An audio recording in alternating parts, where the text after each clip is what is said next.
அருள்மொழி அரசு வாரியார் சொல்லுவார், கடைசி குழந்தை ஞான குழந்தை வீடனே. அங்கே பார்த்தீங்கன்னா இங்கே சத்ருகன், மகாபாரதத்தில் சகாதேவன், இவங்கெல்லாம் ஞான குழந்தைகள். சொன்னான் உள்ளே ஓடி வந்தான். நேராக எங்கே அப்பா இருப்பாருன்னா நிச்சயமாக கோசலை நம்ம இருக்க மாட்டான். அதே மாதிரி சுமந்தரை அரண்மனையில் அந்த புறத்தில் இருக்க மாட்டான், நம்ம அந்த புறத்தில் தான் இருப்பான்னு பரதனுக்கு தெரியும். நேராக வந்தான். அம்மா எதுக்காக வந்து நிற்கிறா? அம்மா நீங்கள் நல்லா இருக்கிறீங்களான்னு கேட்கல, உடனே அப்பா நலமான்னு கேட்டான். எதுக்காக நிற்கிற? முதல்ல அம்மா நீங்கள் நல்லா இருக்கிறீங்களான்னு கேட்கறது தானே பழக்கம். எனக்கு ஏதோ நடந்துருச்சுன்னு தெரியுது. அப்பா நலமான்னு கேட்டான். தேவர் கைதொழ வானகம் எய்தினான் வருந்தல்லி என்றார். தேவர்கள் எல்லாம் வணங்கி வரவேற்க வானுலகம் போயிருக்கிறாரு உங்க அப்பா. நம்ம பேச்சு மொழியில் சொன்னா உங்க அப்பா செத்து போயிட்டாரு, கவலைப்படாதேன்னா. தேவர் கைதொழ வானுலக எய்தினான் வருந்தல்லி என்றார். கேட்ட உடனே காதை பற்றி கொண்டான். அப்பா படுத்திருந்தாரா? அப்பா என்ன திடீர்னு இருந்தார் அப்படின்னு எனக்கு செய்தி சொல்லி அனுப்பி இருக்க வேண்டாமா அப்படின்னா, ஐயோ நான் தாங்கிக் கொள்வேன். என் அண்ணன் ராமனுக்கு அப்பானா உயிராச்சே, அவன் எப்படி துடித்து கொண்டிருப்பானோ, என் அண்ணனை சென்று அவனுக்கு ஆறுதல் கூறுவேன்னா. அடுத்த இடி இறங்கியது. உன் அண்ணனை நீ பார்க்க முடியாது, அவன் தேவியோடும் இளைவனோடும் காட்டுக்கு போய்விட்டானா. கேட்டானோலையும் மயங்கி கீழே விழுந்தான். என்ன என்ன என்ன சொல்லுகிறீர்கள்? அண்ணன் காட்டுக்கு போய்விட்டானா? என்ன ராஜதுரோக குற்றம் செய்தாரா? அந்த காலத்துல ராஜாங்கத்துக்கு துரோகம் செய்தால் அவர்களை காட்டுக்கு அனுப்புறது பழக்கம். அதனால என் அண்ணன் என்ன ராஜதுரோக குற்றம் செய்தாரான்னா, வாக்கினால் வரந்தர கொண்டு மைந்தனை போக்கிறேன் மனத்திடை போக்கி பார் உனக்கு ஆக்கினேன் அவனது பொறுக்கலாமையால் நீக்கினான் தன்னுயிர் நேமிவேந்தகாள். மகனே ஒன்றும் பெருசாக செய்யலையப்பா, உனக்கு ஆட்சியை கேட்டு வாங்கினேன். ஒரு 14 வருஷம் ராமனை காட்டுக்கு போன்னு சொன்னப்பா, இது ஒன்றும் பெருசா? இது பொறுக்காமையால் அவ செத்து இறந்துட்டாங்க அப்பான்னு. எவ்வளவு எளிமையா சொல்ற பாரு.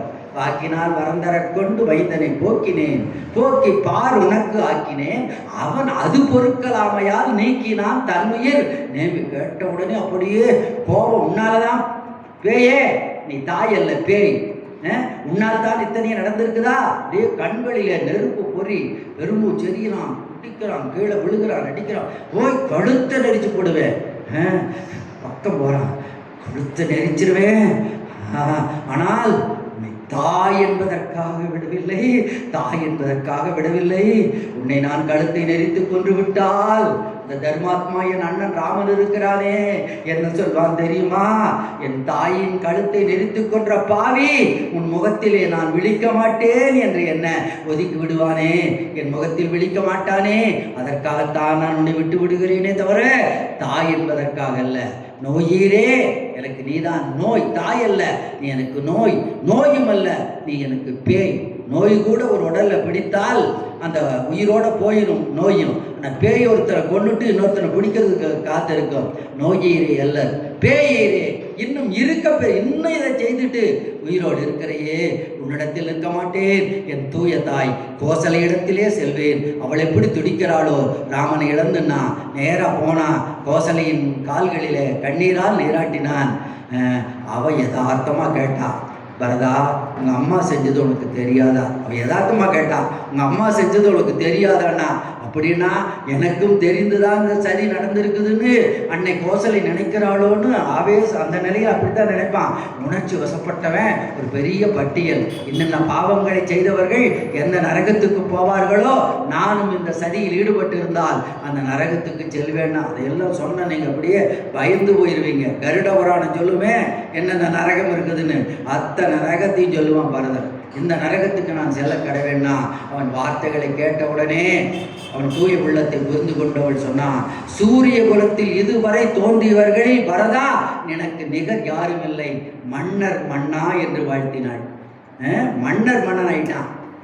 ஒரு மன்னனாக்குறது கைகை எவ்வளவு கஷ்டப்பட்டா.